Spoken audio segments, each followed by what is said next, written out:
మ్యాప్లో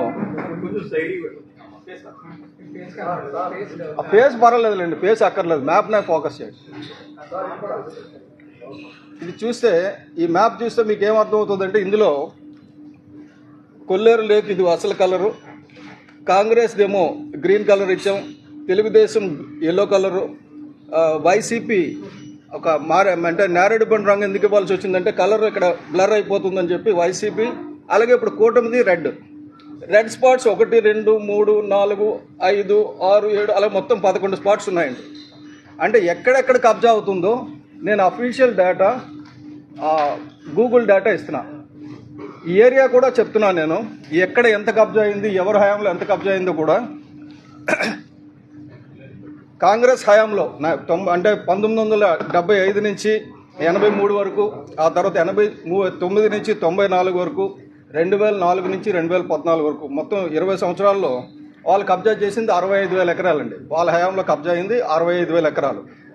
టీడీపీ మన 4 సార్లు ముఖ్యమంత్రి అయ్యానన్నారు కదా చంద్రబాబు నాయుడు గారి హయాంలో, ఆయనకి తెలిసి అయిందా తెలియకుండా అయిందా అంటే నేను మాత్రం తెలియకుండా అయిందని నేను అనుకోవడం వల్ల. ఎందుకంటే చంద్రబాబు నాయుడు గారికి ఎకాలజీ కంటే ఎకనామీ మీద ఇంట్రెస్ట్ కాబట్టి ఆయన ఆధ్వర్యంలో 83 నుంచి 89 వరకు, అలాగే 94 నుంచి 2004 వరకు, అలాగే 2014 నుంచి 19 వరకు 20 ఏళ్ళ పాటు 60,000 ఎకరాలు. ఇందాక వాళ్ళది 65,000 ఎకరాలు అయితే ఇది 60,000 ఎకరాలు, కొద్దిగా రీజనబుల్. తర్వాత వైసీపీ 5 ఏళ్ళలో 2019 నుంచి 24 వరకు 30,000 ఎకరాలు కబ్జా అయింది.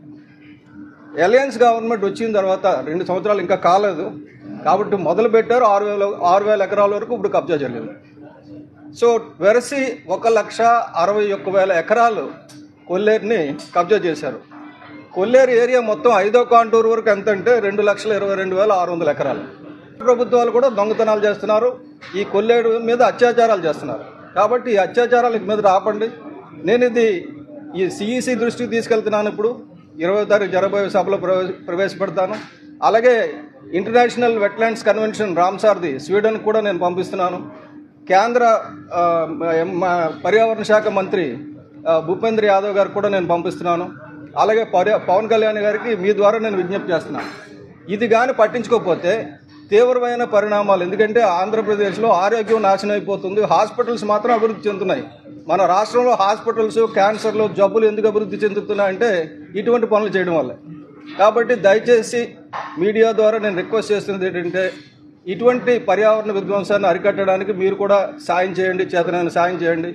అక్కడ ఫీల్డ్లో ప్రాబ్లం ఏంటంటే వాళ్ళకి ఏదో అన్యాయం జరిగిపోతుందని. అక్కడ ఉన్న రైతులు ఎవ్వరికి కూడా ఏమాత్రం అన్యాయం జరగదండి. సుప్రీంకోర్టు తీర్పు ఎంత క్లియర్గా ఇచ్చిందంటే అక్కడ పుట్టిన ఎవరికి కూడా అన్యాయం జరగడానికి వీల్లేదు. వాళ్ళు చక్కగా చేపలు పెంచుకోవచ్చు, అక్కడ చేపలు పట్టుకోవచ్చు, అమ్ముకోవచ్చు. వాళ్ళు తరతరాలు పట్టుకొని అమ్ముకున్నా తరగనంత చేపలు అక్కడ ఉన్నాయి. కానీ ఏమవుతుందంటే ఈ చేపల చెరువులు పైనుంచి వచ్చిన వాళ్ళందరూ కూడా రాబందుల్లాగా వలస పక్షులు వస్తున్నాయి, అవి పిల్లలు పెట్టుకుంటున్నాయి, తింటున్నాయి, అక్కడ రెట్లు వేస్తున్నాయి, రెట్ల ద్వారా మళ్ళీ చేపలు అభివృద్ధి చెందుతున్నాయి, చెరువు జీవావరణం బాగుపడుతుంది.